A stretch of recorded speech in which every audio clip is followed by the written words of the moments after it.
Ya, kita lanjutkan pembahasannya. Sebelumnya kita sudah mempelajari sistem dan lingkungan ya. Nah, sekarang coba lihat gambar ini. Di sini ada 2 gambar ya. Kita lihat dulu yang ini nih. Nah, bagaimana rasanya memegang es? Tentunya kalian sudah pernah merasakannya ya. Dingin tentunya ya. Nah, pertanyaannya, kenapa terasa dingin? Ada yang pernah bertanya seperti itu? Ya, kita coba pelajari ya. Coba kita lihat gambar ini. Yang disebut, yang berperan sebagai sistem itu apa? Ya, kalau kita pegang es, tentunya yang menjadi pusat perhatian kita tertuju pada es batu ini ya. Berarti yang berperan sebagai sistem adalah es batu ini. Nah, tangan kita yang berada di sekitar es batu ini, kita adalah lingkungannya ya. Kita lihat nih, es batu sebagai sistem, dia punya suhu sekian derajat, dan tangan kita sebagai sistem, kita juga punya suhu sekian derajat ya. Nah, antara es batu dengan tangan kita, tentunya es batu suhunya lebih rendah ya daripada tangan kita. Kita ambil contoh ya. Misalnya suhu tangan kita itu 36 ya, 36 derajat misalnya. Setelah memegang es batu ini, tangan kita terasa dingin.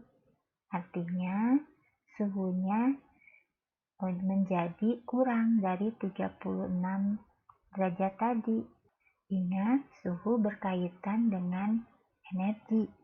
Nah, kalau tadinya suhu kita tangannya itu 36 derajat Celcius, setelah memegang es menjadi turun ya. Nah, kemana panas kita tadi?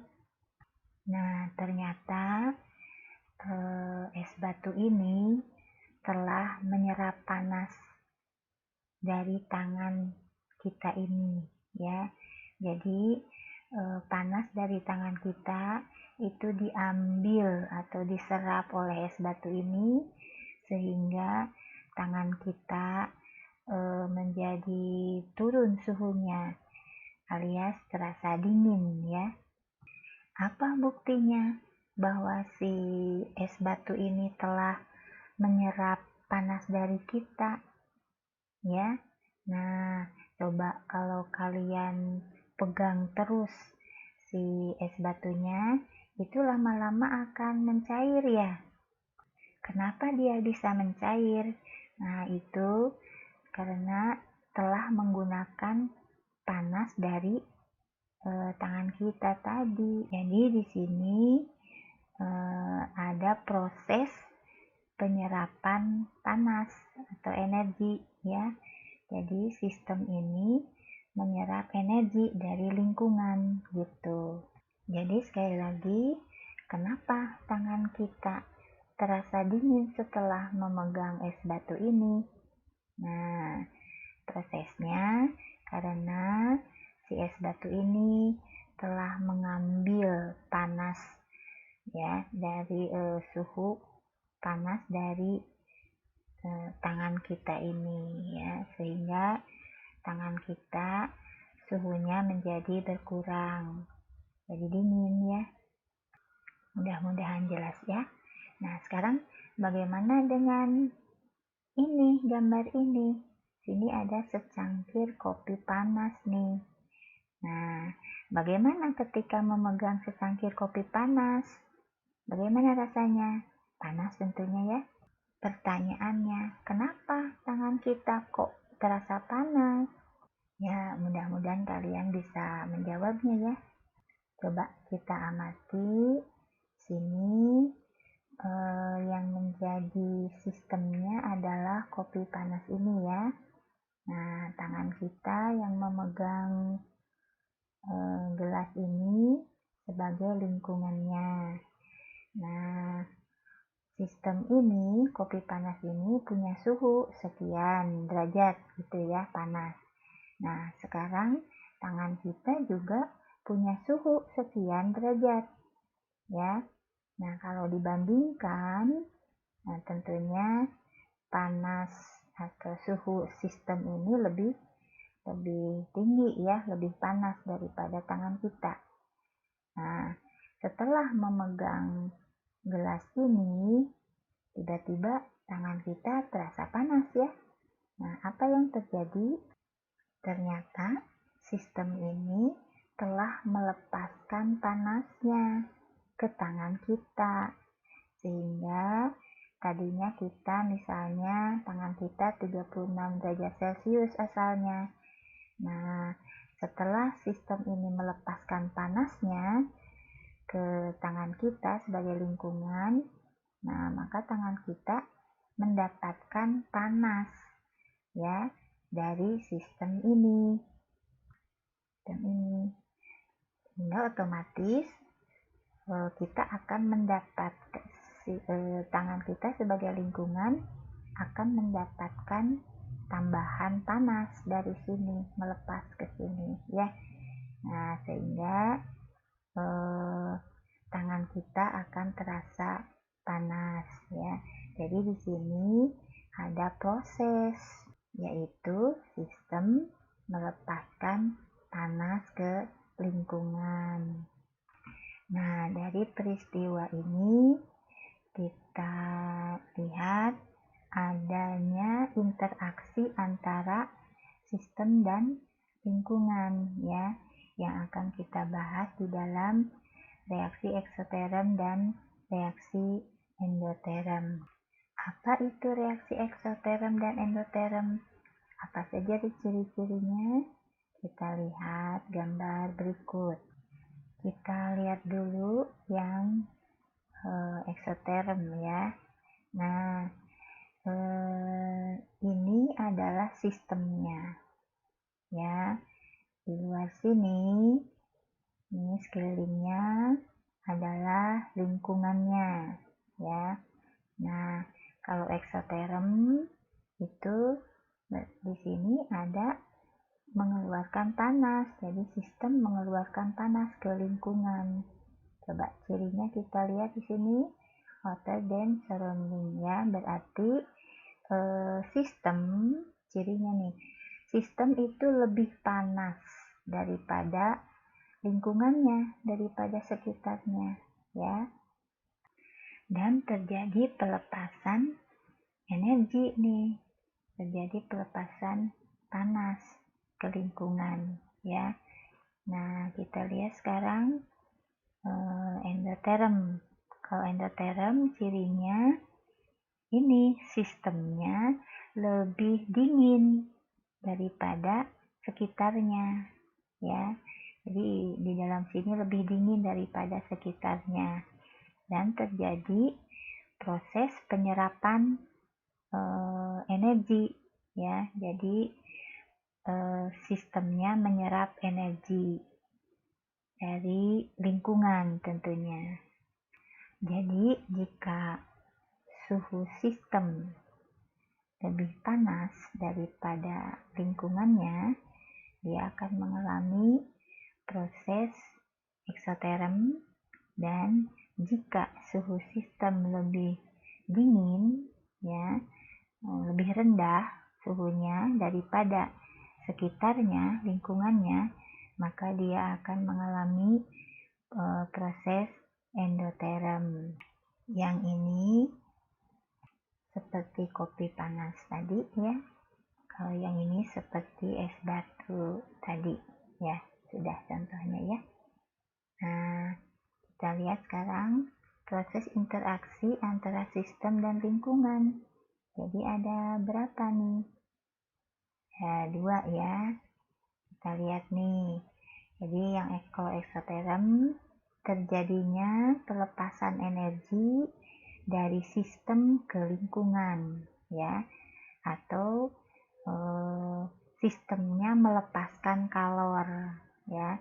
Ingat, energi yang dimaksud di sini adalah energi panas, yaitu kalor, ya.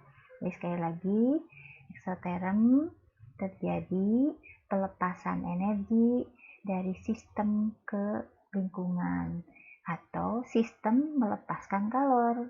Kemana? Ya pasti ke lingkungan, ya.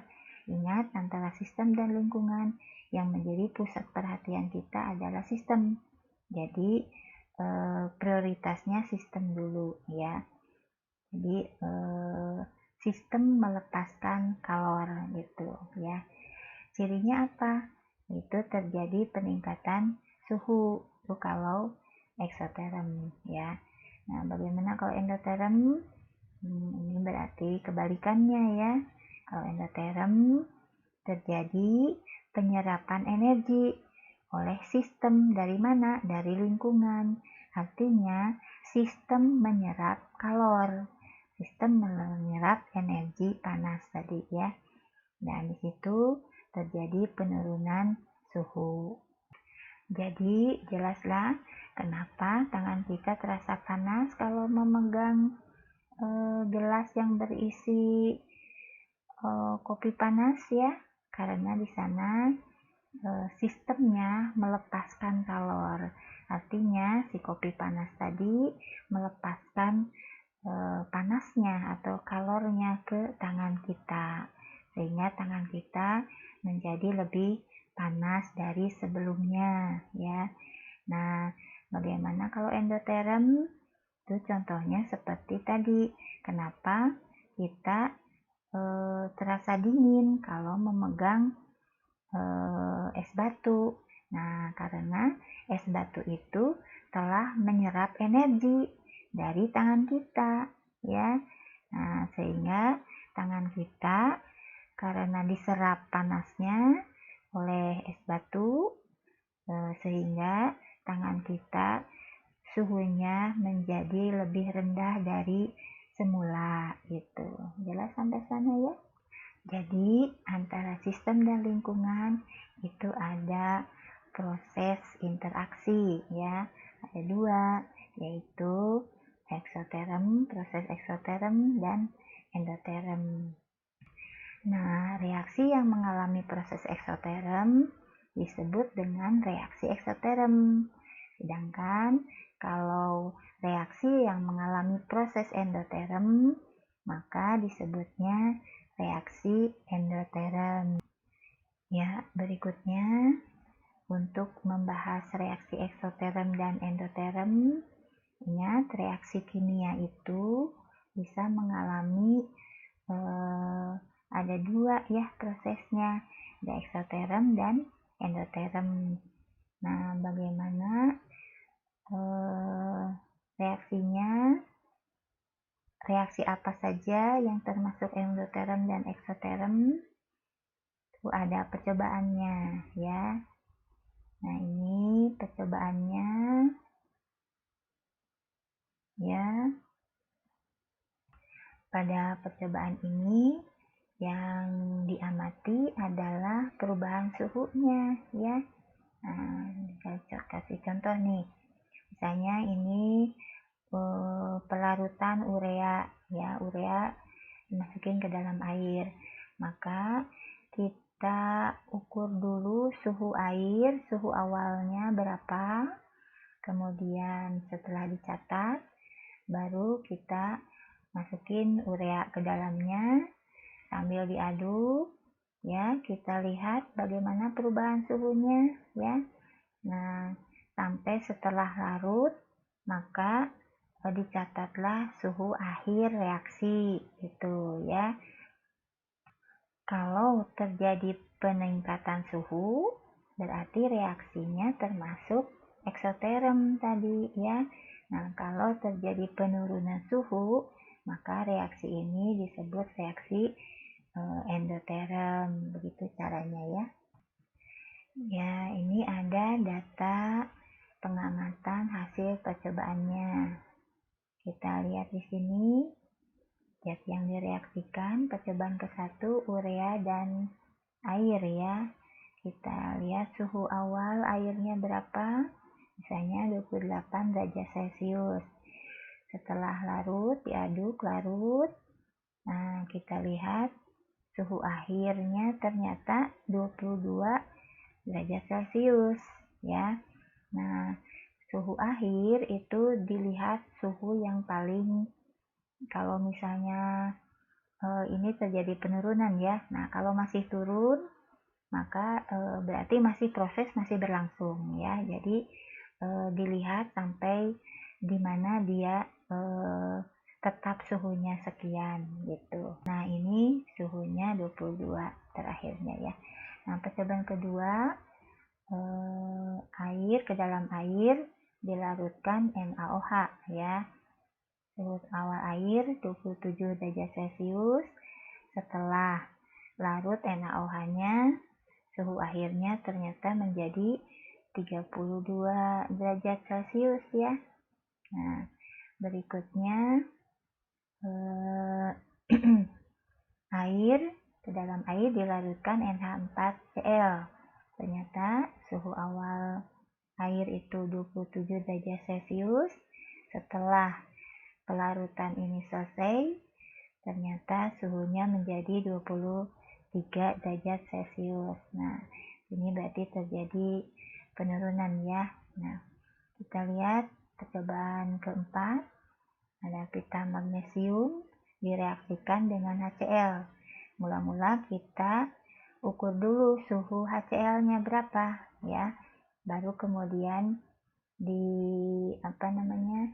direaksikan dengan magnesiumnya, dimasukin ke dalam HCl ya. Suhu awal HCl itu 28 derajat Celcius ya, ini Celcius. Setelah terjadi reaksi selesai, itu ternyata menjadi 32 derajat Celcius. Berarti terjadi kenaikan suhu di situ ya. Nah, yang kelima, kita reaksikan antara NaOH dan HCl. Kita ukur dulu suhu HCl-nya berapa. Ya, ternyata 27 derajat Celcius. Kemudian kita masukin di sini NaOH padatnya ya. Nah, setelah selesai ternyata reaksinya selesai, suhunya menjadi 37 derajat Celcius. Nah, dari percobaan ini, dari data pengamatannya, kita bisa ambil kesimpulan, maka proses reaksi atau pelarutan urea di dalam air dengan data-data suhu awal dan suhu air seperti ini, maka kita dapat mengetahui pelarutan urea itu terjadi penurunan suhu ya, berarti reaksinya termasuk reaksi endoterm. Nah, bagaimana kalau misalnya kita di rumah melakukan percobaan ini, kita tidak punya termometernya ya. Nah, maka kalian bisa ingat tangan kita punya sensor suhu ya. Allah sudah menciptakannya ya. Nah, jadi kita pegang saja ya airnya, gelas yang berisi airnya kita pegang mula-mula, oh panasnya sekian, walaupun tidak berdasarkan angka berapa ya, tapi kita bisa merasakannya ya. Mula-mula air saja segini gitu ya suhunya. Setelah dicampurkan urea, nah ternyata tangan kita akan terasa dingin ya, berarti di situ terjadi penurunan suhu. Nah, begitu aja ya mengeceknya. Untuk yang NaOH dan air ya, pelarutan NaOH itu terjadi kenaikan suhu, berarti prosesnya termasuk eksoterm ya. Nah, kalau pelarutan NH4Cl Ini terjadi penurunan suhu nih, dari 27 menjadi 23. Berarti endoterm ya, kalian bisa ya sekarang ya. Nah, untuk yang reaksi magnesium dengan HCl, ini menghasilkan gas ya. Nah, itu terjadi kenaikan suhu, berarti dia termasuk reaksi eksoterm. Nah, untuk NaOH dan HCl juga ini terjadi kenaikan suhu ya, suhunya meningkat, berarti termasuk eksoterm juga. Nah, inilah data-data percobaannya. Dari sini kita bisa mengetahui reaksi mana yang termasuk reaksi eksoterm dan reaksi mana yang termasuk reaksi endoterm ya. Diingatkan lagi, kalau kita tidak ada termometernya, maka gunakan tangan kita ya. Kalau reaksi tersebut tiba-tiba tangan kita terasa dingin ya, maka dia endoterm ya. Nah, kalau kita pegang gelas reaksi tersebut ternyata terasa panas, maka itu termasuk reaksinya eksoterm. Jelas sampai sini ya. Sekarang kita lihat nih berdasarkan hasil percobaan. Nah, tentukan percobaan mana yang terjadi reaksi eksoterm dan reaksi endoterm. Kalian lihat tadi ya, yang mengalami penurunan suhu berarti reaksinya endoterm. Kalau yang mengalami kenaikan suhu, reaksinya eksoterm. Kalian lihat lagi tadi tabelnya ya. Nah, bagaimana entalpi sistem jika suatu proses mengalami reaksi eksoterm? Kita lihat nih, ingat lagi ya, entalpi sistem berarti energi yang dipunyai oleh sistem ya. Nah, bagaimana energi yang dimiliki sistem jika prosesnya eksoterm? Eksoterm itu, ekso itu berarti keluar, ingat ya. Nah, berarti prosesnya sistem mengeluarkan energi ya, melepaskan energi.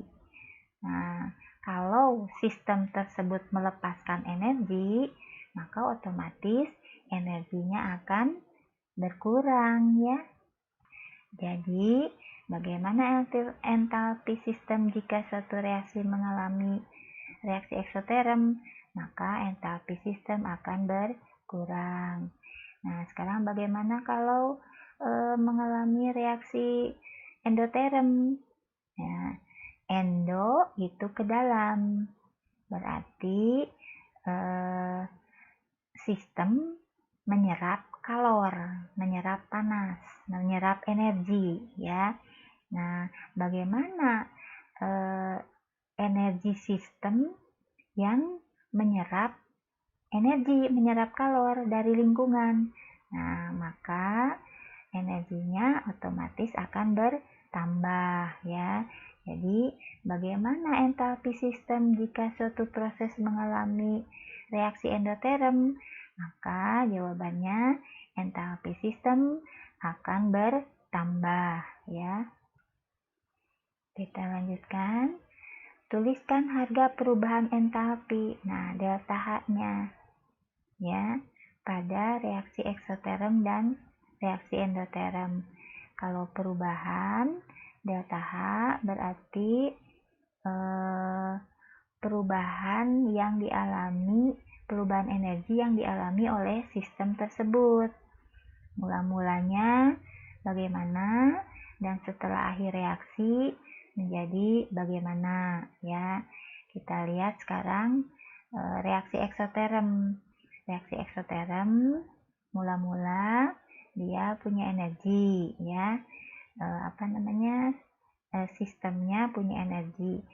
Tiba-tiba ekso mengeluarkan energi, otomatis energi mula-mula dengan energi setelah dikeluarkan itu berkurang ya. Berarti energi akhir itu lebih kecil ya daripada energi yang mula-mula dia punya, sehingga delta H itu berarti H akhir dikurangi H awal ya, atau entalpi energi sistem akhir dikurangi energi entalpi sistem awal ya, karena mengeluarkan energi, melepaskan kalor, sehingga akhirnya berkurang ya. Nah, lebih kecil. Nah, sehingga akan bertanda negatif ya. Nah, jadi delta H-nya akan negatif kalau eksoterm. Bagaimana kalau endoterm? Endo itu tadi bertambah energinya karena endo itu menyerap energi, otomatis energi akhir akan lebih besar daripada energi awal ya, sehingga delta H-nya akan positif bertambah ya. Jadi tuliskan harga perubahan entalpinya. Nah, maka kalian tuliskan nanti delta H sama dengan negatif untuk eksoterm karena berkurang. Nah, entalpi perubahan delta H untuk reaksi endoterm itu sama dengan positif ya, karena bertambah gitu ya. Nah, buatlah diagram tingkat reaksi energi untuk reaksi eksoterm dan endoterm antara reaksi dan hasil reaksi. Di sini ada diagram tingkat energi. Kalian bisa lihat di buku-buku ya, kita pelajari aja ya. Ya, kita lihat nanti ya. Berikutnya kita lihat nih, kita dapat menyimpulkan bahwa reaksi eksoterm itu ingat ekso itu keluar, berarti prosesnya melepas ya. Jadi reaksi eksoterm itu sistem melepaskan kalor. Itu terjadi perpindahan kalor dari sistem ke lingkungan. Jelas ya? Itu pengertiannya. Apa ciri-cirinya? Nah, kalau melepaskan kalor berarti terjadi kenaikan suhu di situ ya. Suhunya menjadi ingat lebih panas ya dari sekitar. Kemudian entalpi sistem sebelum reaksi itu lebih besar daripada sesudah reaksi, karena melepas otomatis sesudah reaksi menjadi lebih kecil ya. Jadi H2 atau H1 nih sebelum reaksi lebih besar daripada H2-nya ya. Nah, karena melepaskan kalor, otomatis entalpi sistem atau energi yang dipunyai sistem itu akan berkurang ya. Nah, maka tanda delta H menjadi negatif. Jadi ingat H2 dikurangi H1 ya. Karena H2-nya lebih kecil daripada H1-nya, sehingga delta H menjadi negatif. Nah, inilah kesimpulan dari reaksi eksoterm. Kalian bisa lihat juga dari ciri-ciri ini ya. Sudah lebih mengenal ya, mudah-mudahan. Sekarang kita lihat nih grafik atau tingkat reaksi tadi ya untuk reaksi eksoterm. Nah, contoh nih reaksinya A ditambah B menghasilkan C dan D ya. Bagaimana grafiknya? Kita lihat dulu sini. Ya, ini sumbu Y menandakan energi. Semakin ke atas berarti energinya semakin tinggi ya.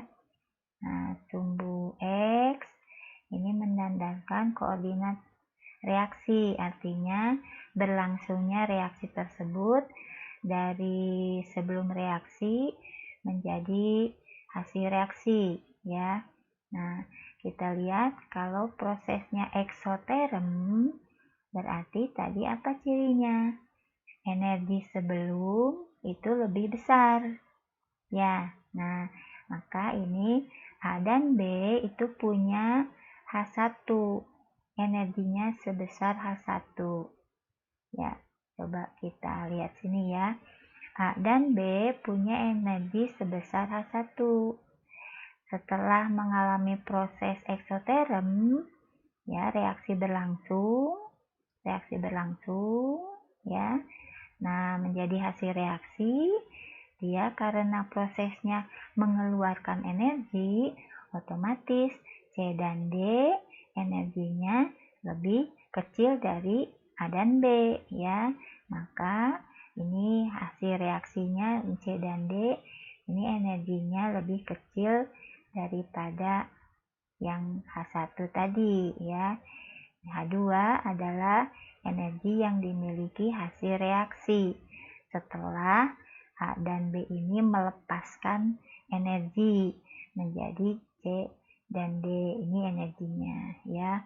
Nah, karena awalnya lebih besar dan pada akhirnya menjadi lebih kecil, maka perubahannya ini apa, grafiknya turun ya.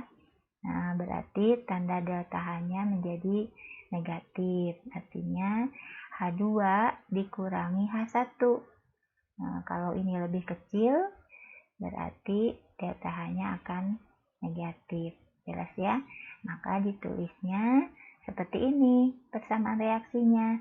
A ditambah B sebelum reaksi menjadi C dan D hasil reaksi. Maka di sini ada keterangan delta H sama dengan negatif. Nah, negatif berapa? Misalnya negatif sekian.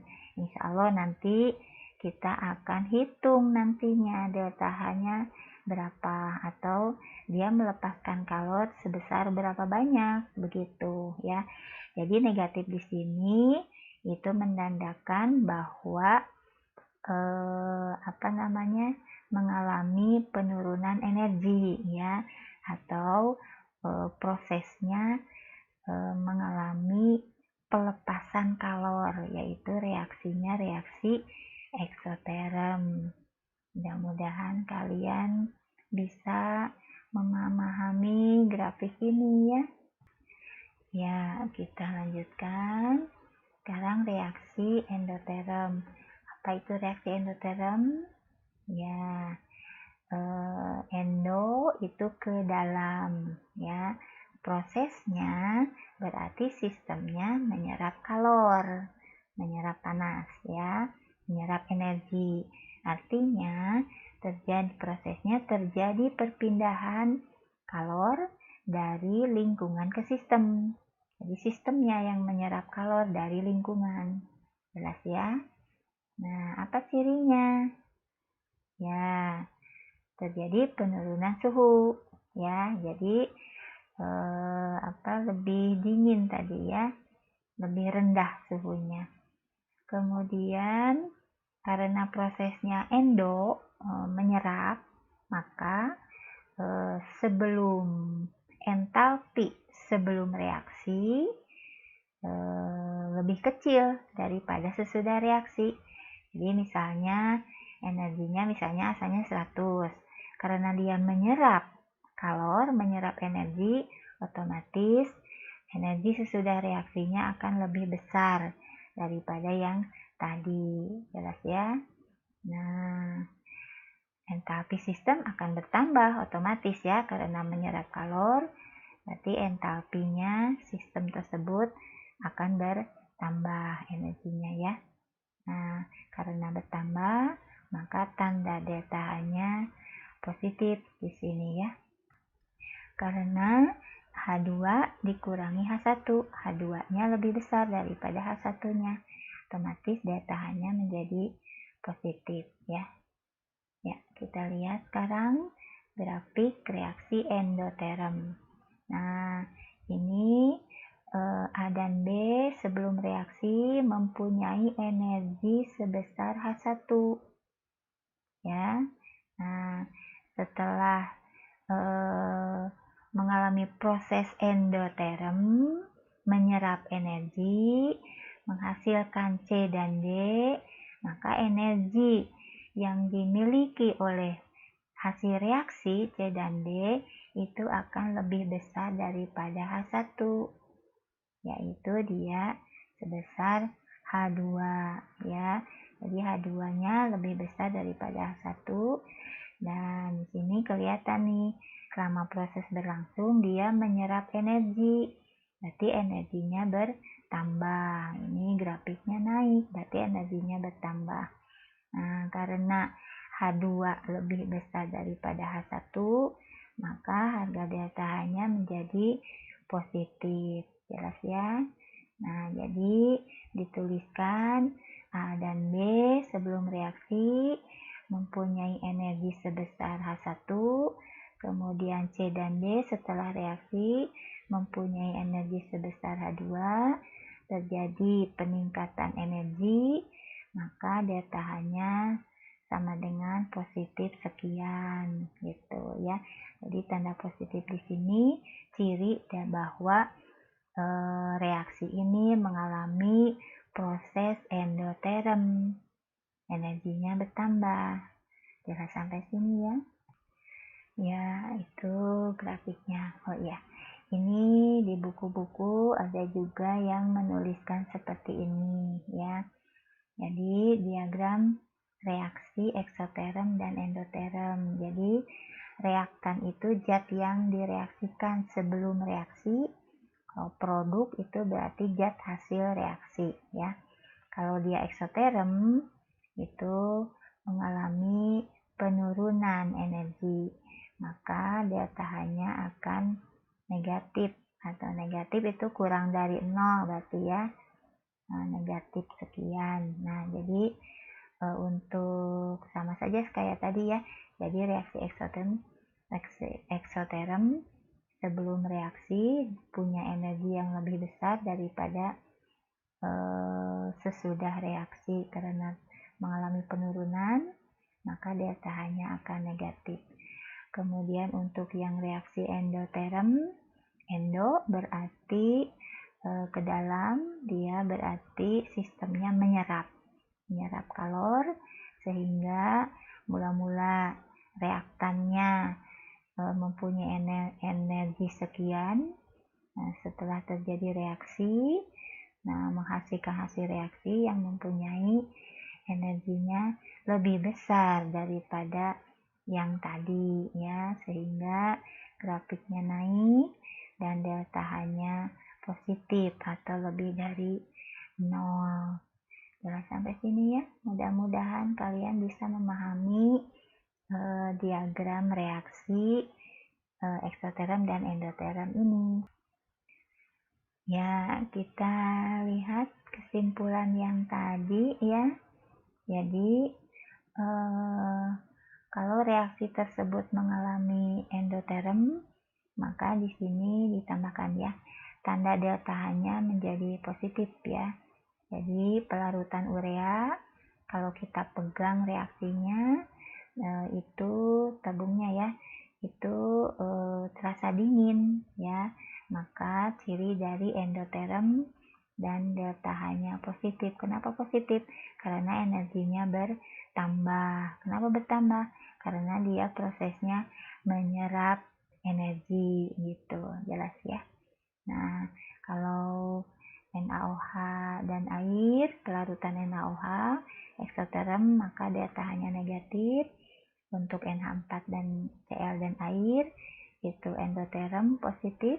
Kemudian reaksi pita magnesium dan HCl terjadi peningkatan suhu, dia prosesnya eksoterm, maka mengeluarkan energi ya, otomatis delta H-nya menjadi negatif.